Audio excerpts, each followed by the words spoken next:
Hi there, this is Tim speaking from Skyrocket, the eloquence.com strategy channel. So today I'm going to present another framework, a classic, hopefully in the coming years. It was published in 2022 by Professor Julian Birkinshaw of the London Business School. He outlined this framework in a HBR article called How Incumbents Survive and Thrive.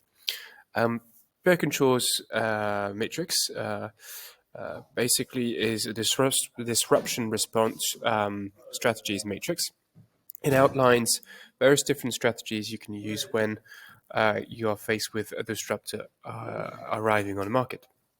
The basics of his theory comes from the fact that he studied the Fortune 500 and Global 500, and there seems to be an underestimation of the strategies implemented by historic actors against disruptors.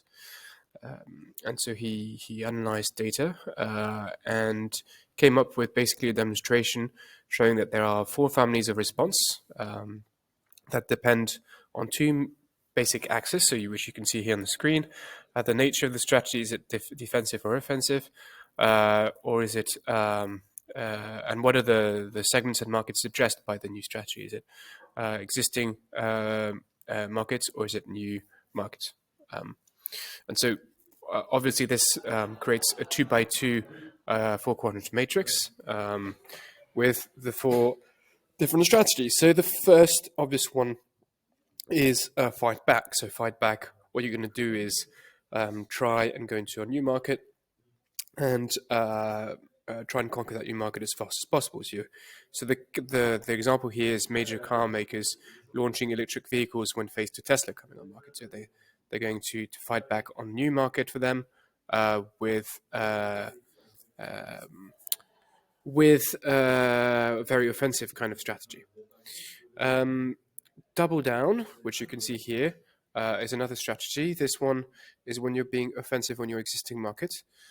So typically, you're going to continue to do what you've been doing, but doing it much better to try and be the leader. So typically, Disney in the 2000s, when streaming services arrived, instead of taking them on at that time, they decided to make key acquisitions in the movie sphere, Pixar, Marvel, Lucasfilm, to be in a position 10, 20 years later to actually launch their own platform, Disney+.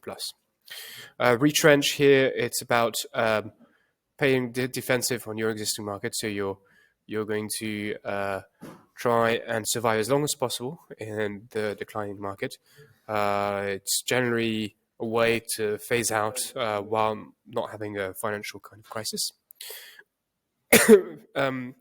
Number 4, move away. So here we're playing defense in a new market. So it's basically migrating to opportunities by quitting historic markets. An example is Fujifilm, who was Kodak's main competitor, who moved away from photo services into healthcare imaging and materials. And that enabled the company to thrive into the 21st century. Each of these strategies have benefits and risks. I've outlined them in the description, which you can find on eloquence.com. You have to take them into consideration. Not everything works perfectly.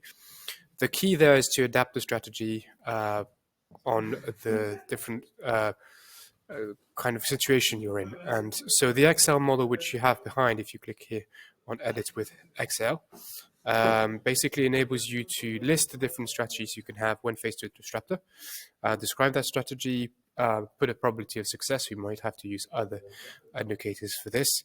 And from ranking from 0 to 1, the nature of the strategy and the new versus existing, you will have a very detailed mapping of all the different possible strategies you can have, and then make your selection of the one which you believe will be the most successful. This best practice comes along with a methodology which you can see here. It has 12 steps and enables you to be autonomous from the beginning to the end. Of course, if you have any questions, you're welcome to reach out to me by private message on Eloquence, and I'd be really happy to help. Cheers, guys, and good luck.